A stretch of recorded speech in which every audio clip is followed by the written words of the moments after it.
Muy bien, seguimos aquí en Nativa Nos Conecta y efectivamente estamos ya como todos los días viernes en consulta. Y al margen de saludar la presencia de Víctor Zamora, el exministro de Salud, también queríamos decir que la invitada especial que tenemos el día de hoy es nada menos que Magali Marlitz Blas Blas, doctora en Salud Pública de la Universidad de Washington en los Estados Unidos. Estaba entrando a la página de la Universidad Cayetano Heredia porque necesitaba saber y, por supuesto, presentar a nuestra invitada, la doctora Magali Blas. Fíjense, doctora en Salud Pública de la Universidad de Washington, magíster en Salud Pública en la Universidad de Washington, diplomada en Infecciones de Transmisión Sexual de la Universidad de Washington, diplomada en Informática Médica de esta universidad, médico cirujano de la Universidad Peruana Cayetano Heredia. Es un lujo tenerla en esta mesa de trabajo. Doctor Víctor Zamora, ¿cómo está? Buenos días. ¿Qué tal, Rodolfo? Muy buenos días a ti, a Magali y por supuesto a toda nuestra audiencia. Estamos en el programa número 16, ¿no?, de esta experiencia que creo que es innovador porque trata la salud desde otra óptica. Estamos acostumbrados a ver los programas de salud enfocados en la enfermedad, que es válido, que es necesario que las personas estén permanentemente informadas acerca de su salud, pero también de las políticas de salud, del gobierno en salud, ¿no?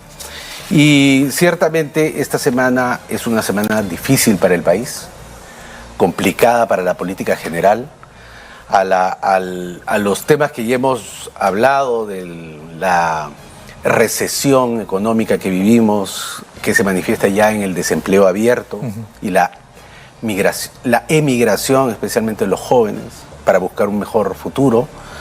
Se agrega la inseguridad, ¿no?, y que nos golpea diariamente. Hoy día tenemos una niña secuestrada en el distrito de Comas.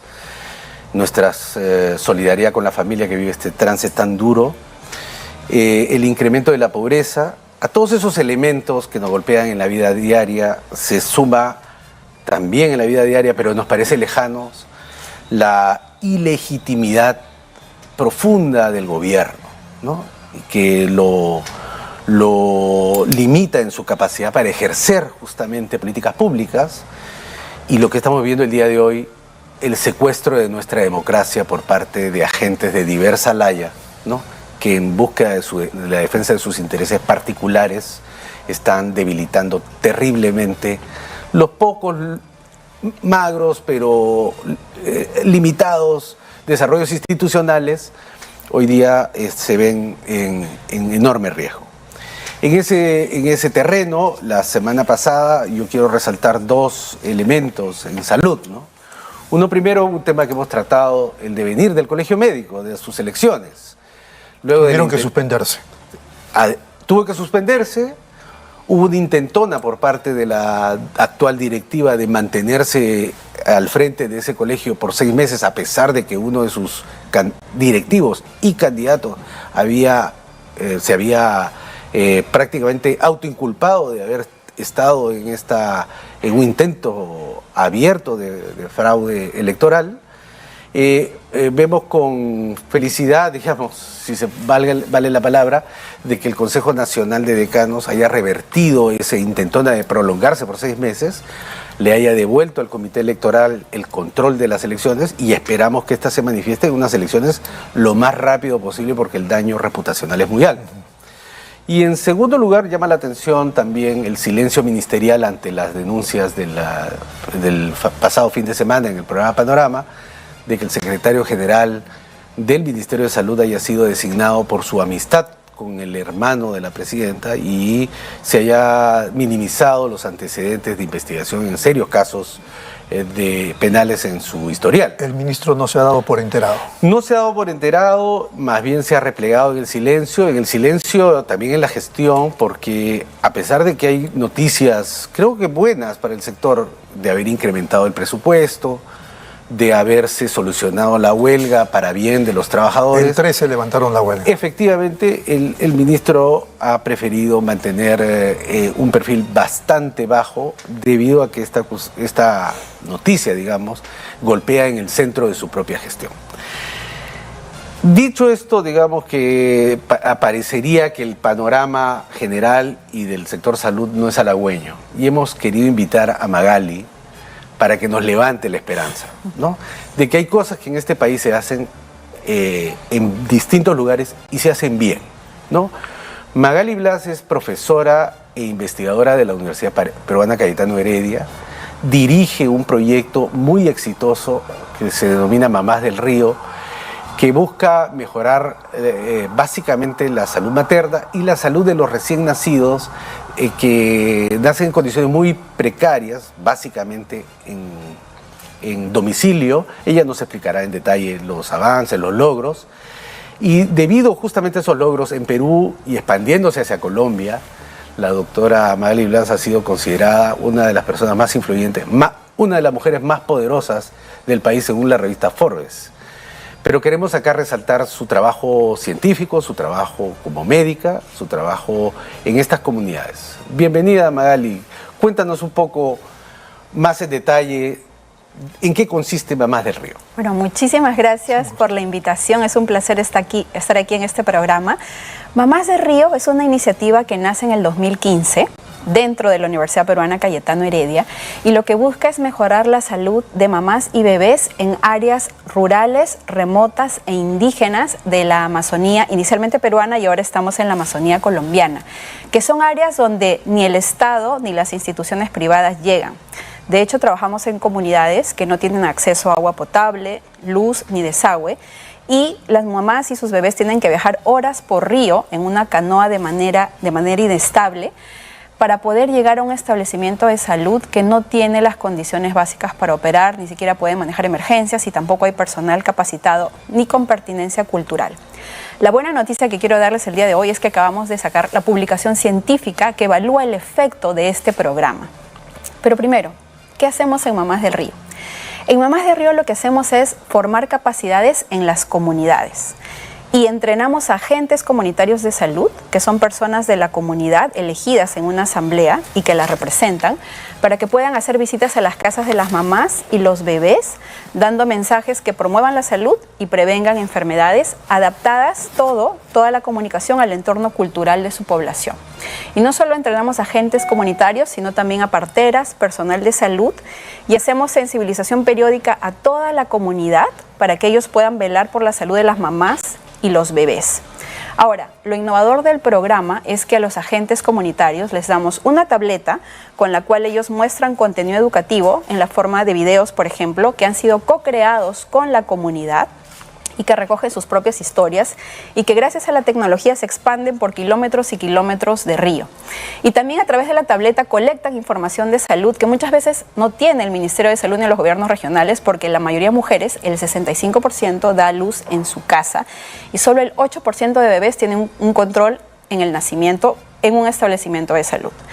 ¿Qué es lo que hemos demostrado? Y acá quiero resaltar la importancia de la investigación y de generar evidencia científica que pueda luego alimentar la generación de políticas. Lo que hemos demostrado en una publicación que hemos lanzado hace 2 semanas y ha sido publicada en el Lancet Regional Health Americas, es que Mamás del Río mejora casi todos los indicadores de algo importante que se llama cuidado esencial del bebé. ¿Qué son estos cuidados esenciales del bebé? Son 9 prácticas que todo recién nacido debería tener independientemente de su condición social, lugar de nacimiento, casa, establecimiento de salud en el mundo. Que son básicas. Así es, que son básicas y son normadas por la Organización Mundial de la Salud, son recomendadas por la OMS. Que son, por ejemplo, el control térmico del bebé. Los bebés no regulan su temperatura. Entonces, cuando un bebé nace, debe secarse, debe estar en contacto piel con la mamá y no debe bañarse el primer día que nace. Entonces, es el cuidado térmico. El otro cuidado importante es el cordón umbilical, porque el cordón umbilical es la línea directa de ingreso al bebé. Si se infecta el cordón, el bebé se puede morir de una infección generalizada. Entonces, cuando un bebé nace, el cordón debe ser clampado y cortado con un instrumento estéril, no con una tijera oxidada ni con un pabilo. Y además no se le debe aplicar ninguna sustancia dañina al cordón, como hierbas o algún otro insumo. Entonces, el cuidado del cordón umbilical es importante. Y el tercer componente es la lactancia materna. Todos los bebés deberían recibir inmediatamente que nace en lactancia materna y que ésta sea exclusiva e inmediata. El calostro que le dice, ¿no? Exactamente. Ese calostro, que es la primera leche rica que nos sale cuando damos a luz, que es de color amarillo, es importante que el bebé la consuma. ¿Qué es lo que hemos encontrado en áreas rurales? Que todos estos cuidados, tanto en partos que ocurren en casa como en establecimientos de salud, son sumamente pobres. Por ejemplo, contacto piel a piel solo lo hace el 9% de las mamás. Y el calostro, porque hay este concepto que se pasó de generación en generación en las comunidades donde hemos trabajado, ellos piensan que porque es amarillo es leche que le hace daño al bebé y la exprimen y la botan hasta que se vuelve blanca y ahí recién se la dan al bebé. Esto que a nosotros nos parece que todos los bebés probablemente lo hagan y todas las mamás tengan ese cuidado, pues no se hace. Y eso también lo hemos demostrado en una investigación científica que hemos publicado en enero de este año en el Lancet Regional Health Americas. Eso ha sido y es un trabajo del Estado, entrenarlas, capacitarlas. Así es. Entonces, en Mamás de Río, con esta intervención de base comunitaria, principalmente, claro que también entrenamos a personal de salud y hacemos sensibilización a la comunidad y además incluimos parteras, hemos demostrado que todos estos indicadores, casi todos, mejoran. Y no solo eso, sino también hemos aumentado el parto institucional y los controles del recién nacido inmediatamente después de que nacen en un establecimiento de salud. Magali, quería hacer énfasis en esto justamente, ¿no? Tú sabes que yo he sido hace algunos años director regional de salud de San Martín, una zona donde nací, crecí, y también trabajé como médico, como muchos otros en la zona amazónica. Ha habido múltiples intervenciones similares a Mamás del Río en el pasado por otras organizaciones, ¿no? Y tú haces mucho énfasis en la evidencia. ¿Es que las anteriores intervenciones no lograban la evidencia suficiente? ¿Qué es lo que Mamás del Río aporta en este largo camino que ha recorrido la salud pública por tratar de brindar servicios de calidad para las mujeres gestantes y sus bebés? Muchas gracias por la pregunta, excelente. De hecho, ya se sabía por intervenciones en África y Asia que los programas basados en agentes comunitarios mejoran y disminuyen la mortalidad neonatal hasta en 25%. Esa era evidencia que ya se sabía del mundo. Claro. Pero en el Perú, esta es la primera intervención que ha evaluado el efecto en medidas específicas de cuidado materno y neonatal a través del trabajo de agentes comunitarios, parteras, personal de salud y sensibilización a la comunidad. Digamos que es el primer estudio que ha aportado evidencia científica concreta para que ya el Estado de una vez asuma y piense que las intervenciones comunitarias realmente funcionan. Y no solo esto, sino que lo hemos probado durante la pandemia de la COVID, que los agentes comunitarios continuaron haciendo su labor. El otro tema innovador que ha introducido Mamás de Río es el uso de la tecnología. Cuando en el 2015 nosotros, enviamos la postulación a Grand Challenges Canada y Concité, que fueron los que nos dieron el primer financiamiento para un piloto, y apostamos por tecnología en áreas rurales y remotas, una de las cosas que me dijeron es: Magali, pero si en áreas rurales no hay internet, ¿para qué vas a insertar celulares?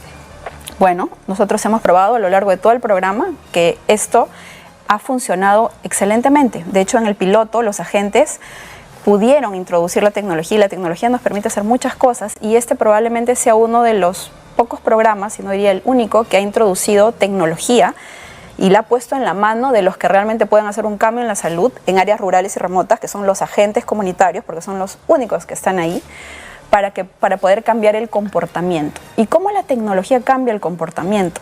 A través de algo sencillo como videos generados con las comunidades de lecciones aprendidas que ellos han vivido. Por ejemplo, el video de Carla que muestra cómo una mujer que no se dio cuenta que el dolor de cabeza en la gestación es una señal de peligro casi muere y su bebé también casi muere.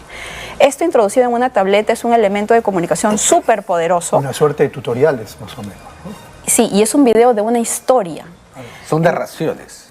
Narraciones con fotos de las comunidades y audios de las comunidades grabados por ellos mismos con guía a través de un proceso de investigación que también tenemos publicaciones acerca de eso.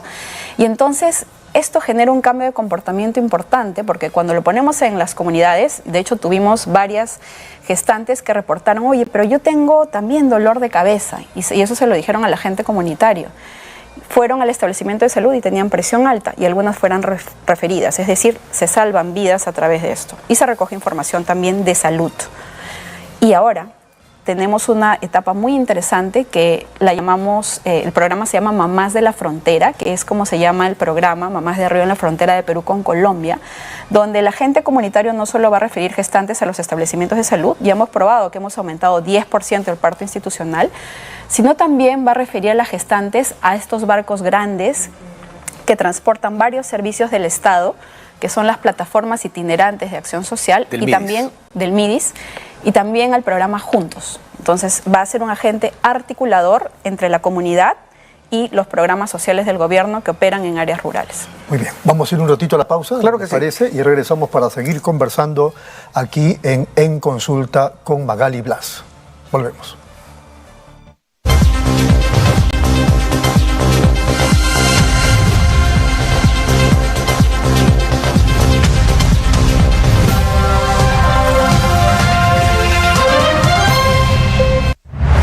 Nueva app de Derrama Magisterial. Maestro y maestra, realiza tus consultas y operaciones en la palma de tu mano. Con el nuevo app Derrama Magisterial podrás realizar tus operaciones en todo momento y desde cualquier lugar. Solicita un crédito, consulta el estado de tu cuenta individual, accede al estado de tus créditos, actualiza tus datos, accede al servicio de asesoría legal gratuita. Ubica nuestras oficinas a nivel nacional. Descárgalo hoy mismo en tu Play Store. Derrama Magisterial, seguridad social para el maestro.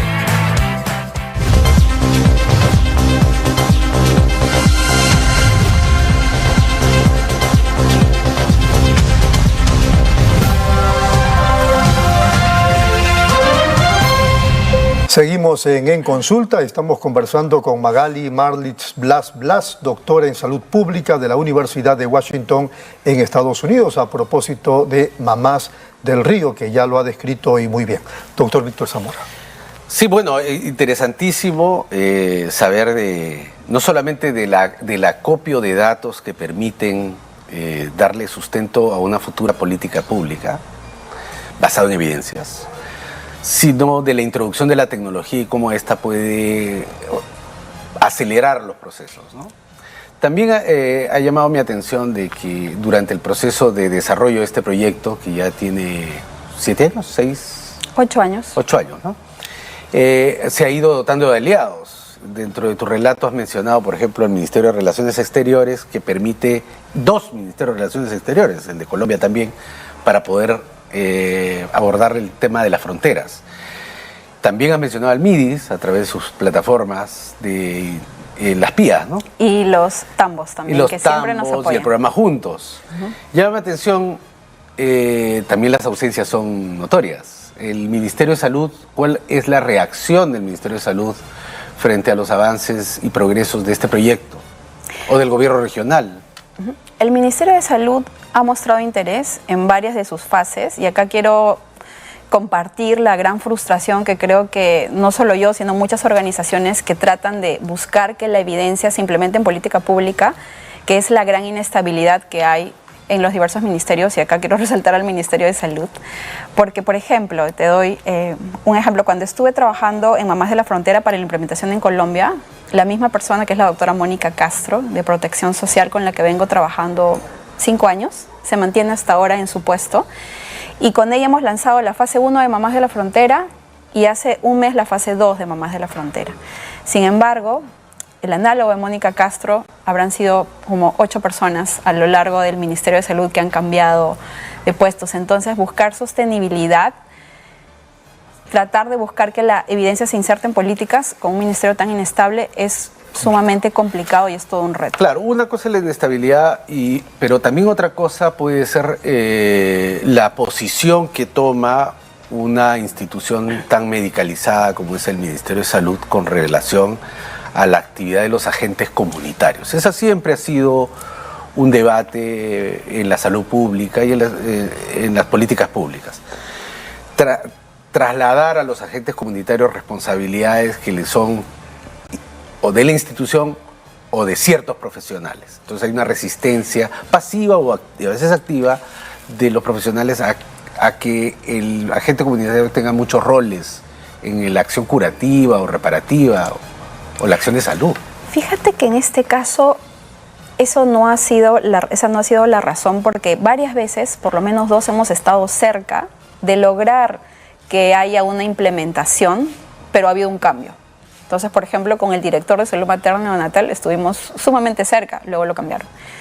Luego, y así sucesivamente. Entonces, no siento en el ministerio, sí en otras organizaciones, como un rechazo, pero no en el Ministerio de Salud, ni tampoco en los programas, por ejemplo, del Gobierno Regional de Loreto de promoción de la salud, pero sí de algunos gremios. Pero hay que reconocer, y esto es importante, que todos creo que deberíamos visitar las áreas rurales, que ahí el Estado no está. En kilómetros de río, quien está es el agente comunitario de salud. Eso es bien importante lo que acabas de señalar, ¿no? Hace aproximadamente 30 años, una de cada 2 mujeres en el Perú no se atendía el parto de manera institucional. El parto en el Perú era un parto básicamente domiciliario. Hoy día más del 90% de las mujeres atienden su parto institucional. Y en el área rural, y esto puede sorprender a algunas personas, cerca del 20% de las mujeres, o sea, una de cada 5 mujeres del área rural gestante tiene acceso a una cesárea el día de hoy, ¿no? Después de 30 años, con el Seguro Integral de Salud, con algunas mejoras que se han hecho en la distribución de los recursos, el programa de salud materno-neonatal, todos esos elementos han contribuido a... Entonces, en ese entorno pareciera que no existiese necesidad de atención del parto para las mujeres rurales de las zonas donde usted trabaja. Pero usted me dice que 60% todavía de esas mujeres de las zonas donde está el proyecto todavía tienen parto domiciliario, ¿verdad? Así es, la cifra es 65% y después de 3 años de intervención y la medición ha arrojado que es 76% después. O sea, digamos que hemos mejorado el parto institucional en 11%, pero hay todavía un gran porcentaje de mujeres que da luz en su casa porque no tiene otra opción.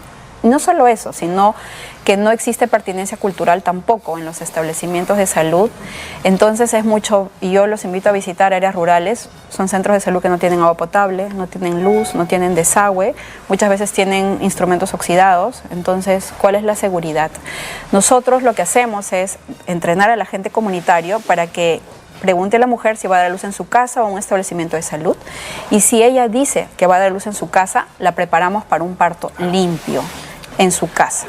Doctora, pero la semana pasada, o esta semana, hemos asistido vía radial, ¿no?, al relato dramático de la muerte de una mujer gestante de Loreto, ¿no?, que viene justamente de una zona rural. Usted nos dice que una intervención de este tipo hubiera... este parto o este tipo de partos, ¿no?, hubiera tenido un destino distinto. Si hubiera habido un agente comunitario que identifique tempranamente las señales de peligro, nosotros entrenamos a los agentes comunitarios para que enseñen a las mujeres todas las señales de peligro que ocurren durante la gestación, el parto y en el recién nacido.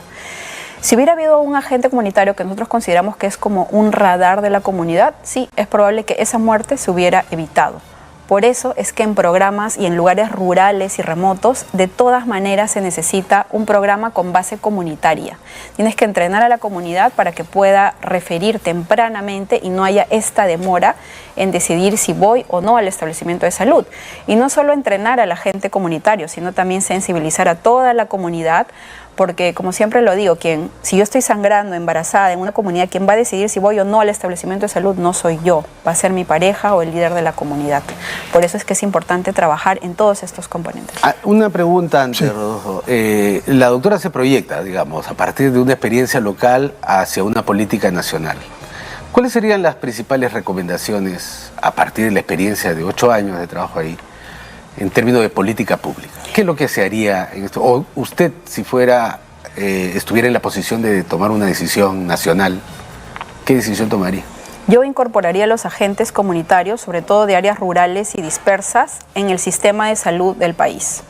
¿Por qué? Porque el agente comunitario va a ser el radar de la comunidad, y no solo hablo de salud materna y neonatal. Ellos también, por ejemplo, trabajan en programas de prevención de malaria, de anemia, entre otras cosas. En Mamás de la Frontera van a trabajar también en identificación de la violencia contra la mujer y promoción de la planificación familiar. Entonces necesitamos incorporarlos ya en el sistema de salud en el Perú, que es una deuda que tiene el Estado con los agentes comunitarios, que fueron la primera línea de batalla en la pandemia de la COVID. sin entrenamiento, sin materiales, estuvieron ahí luchando por sus comunidades, pero no se les ha reconocido hasta ahora.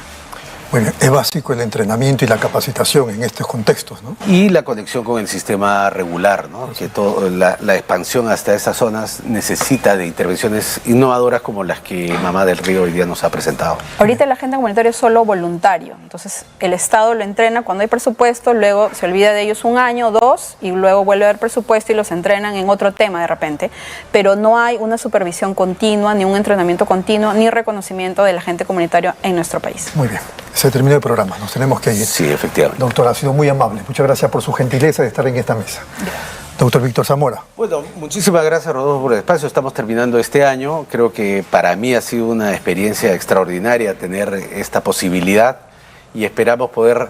No, con esto no estamos terminando este ciclo, creo, de este año, pero yo auguro que podamos presentar en esta plataforma más experiencias como las que el día de hoy hemos visto. Claro que sí. Han sido muy amables. Muchas gracias. Nos vamos, amables televidentes. Gracias por la atención prestada. Hasta el día lunes.